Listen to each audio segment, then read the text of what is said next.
Okay, to continue our discussion about cylinders, I've got another practice question that I'd like you to try.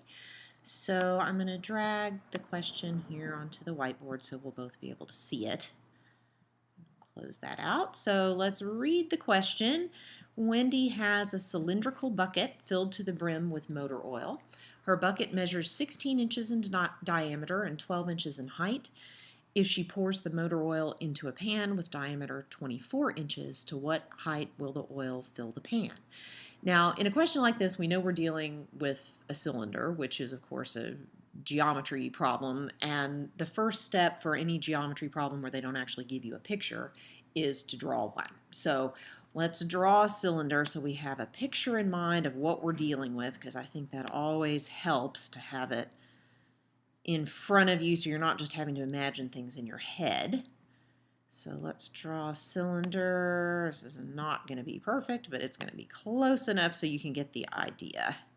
Okay, now we're going to label all of our parts. So we know that the bucket is 16 inches in diameter, and the diameter is the distance across the circle. So all the way across is the diameter, which we know is going to be 16 inches.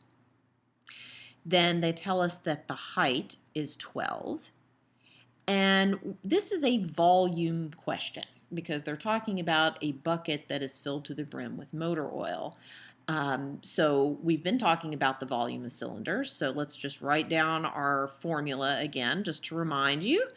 Volume equals pi r squared times the height. Okay, so we know what the height is. We know the height is 12 because they give us that information, but we don't know what the radius is yet. But there's a simple way to find the radius. The radius is always going to be half the diameter. So if the radius equals half the diameter, then in this case, it'll be half of 16, which equals 8. Okay, so we've got 8. There is our radius. Now we can plug in. The volume is going to be pi. R we know is 8. Okay, plug that in. 8 squared times the height, which is 12. Okay, now let's just keep doing our math. Volume equals pi. 8 squared, if you remember your times tables, and hopefully you do, is going to be 64. Write that very well, but there we go. Times 12. And I am not good enough to do that kind of math in my head, so let's just scroll over to our calculator, and we're going to multiply. 64 times 12 equals 768. Okay, so our volume equals 768 pi. Okay. Now, if you are not paying close attention and rushing through the test, which of course is the cardinal sin, I never want you to do that, that could be your final answer. But we're not finished yet. So go back to the question. Always double check the question to make sure that you are answering what the question's actually asking. If she pours the motor oil into a pan with diameter 24 inches, to what height will the oil fill the pan? Okay, so actually now we have another cylinder that we need to draw. So we're going to scroll down here. We're going to draw another cylinder. This one we're going to make a little bit larger just to reflect that the diameter of this is 24 inches, not 16. Okay, we're going to have that. We're going to draw our lines here. Perfect, but close enough.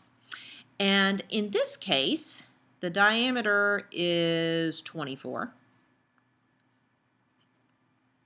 So remember from what we did above, the radius is always going to be half of the diameter. So I'm going to cheat a little bit and do some mental math, which you're never, ever, ever supposed to do. But since I'm the teacher, I get to do it. Half of 24 is going to equal 12. So the radius is 12. We don't know what the height is. That is not information that they tell us. But we do know what the volume of that oil is from that work that we've already done. So we know that the volume, we'll just write down our standard formula again. We know that the volume is going to be 768 pi because we've already worked that out. Done half the work already. Equals pi r squared times h. Okay, we do know what r is, so we can keep working here. 768 pi equals pi. We'll substitute in 12 for pi times h.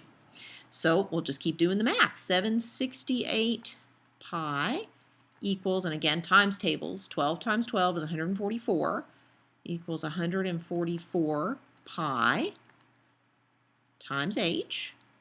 Okay. Now we're going to divide both sides by 144 pi because we want to get that h on its own.